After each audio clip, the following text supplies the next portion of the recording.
Mga bata, good morning. Project update tayo ng Limang Bro sa phase 3 ng block 29 ng Linea. Ito yung Linea natin.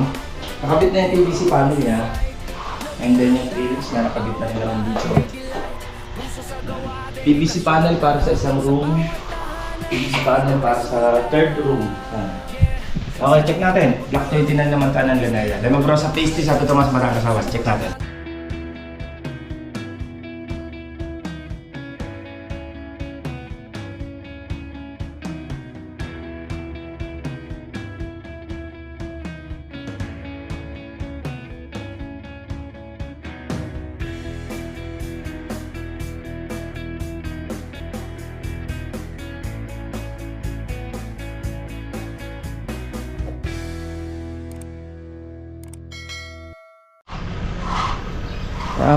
Good morning. Project update tayo ng Limang Bro sa phase 3 block 29. Yan, na-retouch na pala yung wall na to. Then ito ano to, Olina? May fiber mats ka pa dyan? Yung fiber mat, waterproofing muna natin to. May fiber mats ka? Meron ako doon. Oo, waterproofing muna natin to kasi karamihan naglilik to eh. Kasi yung bricks niya na-istakan pa ng tubig, nababasa dyan sa loob. Waterproofing natin yan. Nagre-retouch na dito. Ito, kung mapapansin nyo, binago namin yung isang part ng wall na yan dahil ang laki ng crack. Una-una, walang tie beam sa ilalim. Then ito, hollow blocks lang. Pero ginawa namin, binuhusan namin to, may beam na yan. Mas gumanda pa. Kasi kung mamasilyahan lang natin, lalabas lang din ng malalaki ng crack. Pinapanood nyo yung huling vlog natin ito, yung hindi pa ito na-renovate itong isang buong wall. Yan, okay na yan. Naglagay na kami ng beam, nilagay namin poste yung gitna na yan. Yan, puro retouching na lang naman tayo dito. Ito, re-retouch na yan. Then abangan na natin sa aircon. Ay, doon isa meron. Ito, abangan na lang itong aircon. Ito, meron naman yung abang sa likod. Meron, ay doon sa loob, meron naman ito isa. Ito, abangan natin, split type lang naman. Dalawa na yan. Ito, flooring na rin naman tayo dito. Bilinisin na lang naman ito. Ito, may sariling bakod na kay client naman kung bububugan soon. Yan. Then may kunting problem tayo dito sa pinto ng CR. Dati na kasi, asan yung metra mo? Check natin. Mga PVC natin, ito na, floated to rin. Check natin dito. Kasi ito, bubuhusan kasi ito ng concrete. Yung slab natin, bubuhusan siya nasa around 47 yung nasa taas, ano? 47. 47. Eto. Sabit. Kasama ng clearance ng ano. Kasama clearance dito ng ano. Kasi gripo niya nasa dulo. Then, pasuyo nga ako ng laser. Check natin ito. Wala rin tumulog. Ito kasi dati na. Yan, para kabit mga ulit dyan. Pinatiles kasi itong CR. Yan. Ang laki din ang wala sa hulog ng hambat pinto.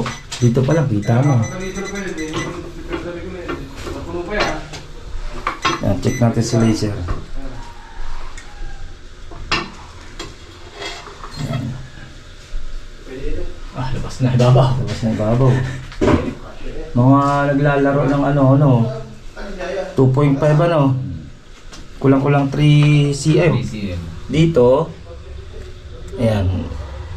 Nakapasok siya pagdating dito sa ano, sa labas na siya, oh. Labas na.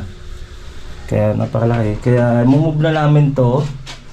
Move ng konti para may pasok yung, kasi yung gagawin namin ng laboratory dito, yung bubuhusan lang naman namin yan, concrete.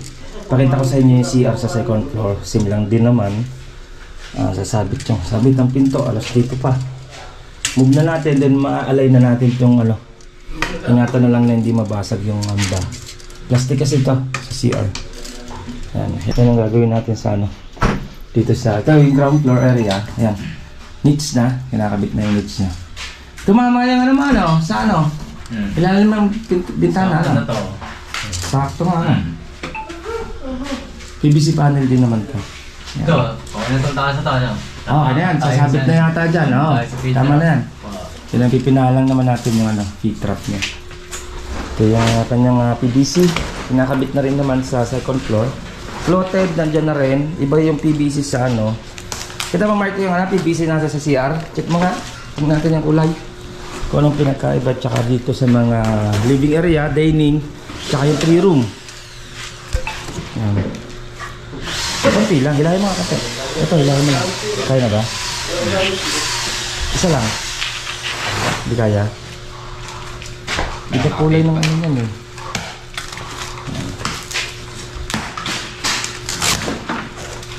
Ito yung sa ano niya. 3 meters. Wala naman tayong 4 meters dito. Kaya baliktad mo nga. Natin yung pinagkaiba ng kulay. Konti lang. Yung isa.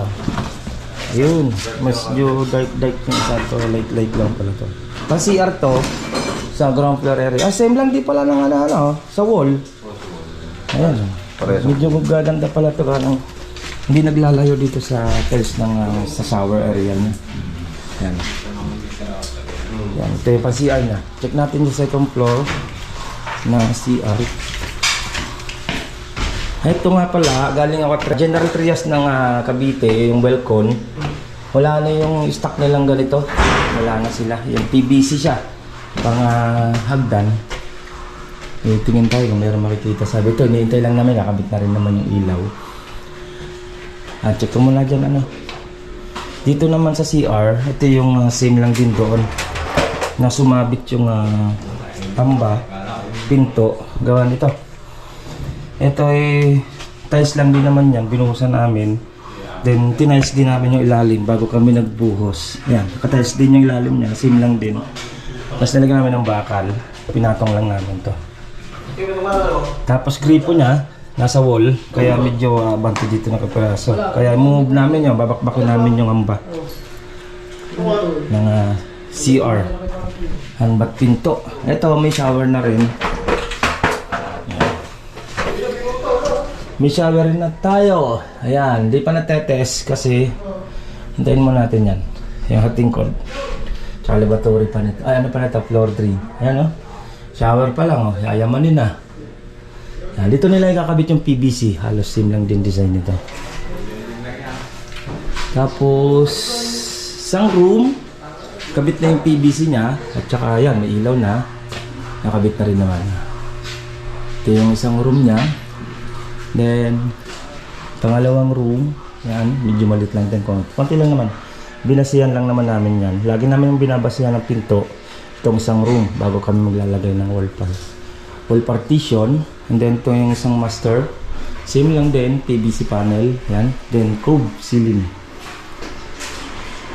Ayan lang naman yung ating konting pasilip dito sa ating project ng yan, block 29 ng Lenaya Lemabrosa Phase 3. Okay, yan ating konting pasilip yan. I-install na nila yung PVC panel dito. Yan. Okay. Ay, awasin natin konti pasilip sa ating project ng Lemabrosa Phase 3 ng Block 29. Ayan, yan ang konti pasilip natin. Ito yung isang third room. Ayan, code na lang, hinihintay. Yung strip light, hinihintay na lang natin dito. Okay, yan ang ating konti pasilip sa ating project ng Lemabrosa Phase 3 sa Totomas, Batangas, mga boss. Ayan. Ay, ingat ka tayo. Next update ko by next week na. Araw na Sabado ngayon, payday na naman ang team. Okay, ingat ka tayo. Bye-bye. Ito pong J. Uragon Vlog, napakaganda po ng channel na ito, no? Tungkol po ito sa construction. Actual construction po ang channel na ito, no? Pag pinanood nyo po ito, panalo po kayo sa channel na ito. Napakaganda po ng mga video niya. Lalo na pong magaganda, no, yung mga iba't ibang design niya. Kakaiba po yung mga iba't ibang design niya sa mga kisame. Subukan nyo pong panoorin J. Uragon Vlog na ito. Matutuwa po kayo pag pinanood nyo po yung mga video niya. Maraming salamat po.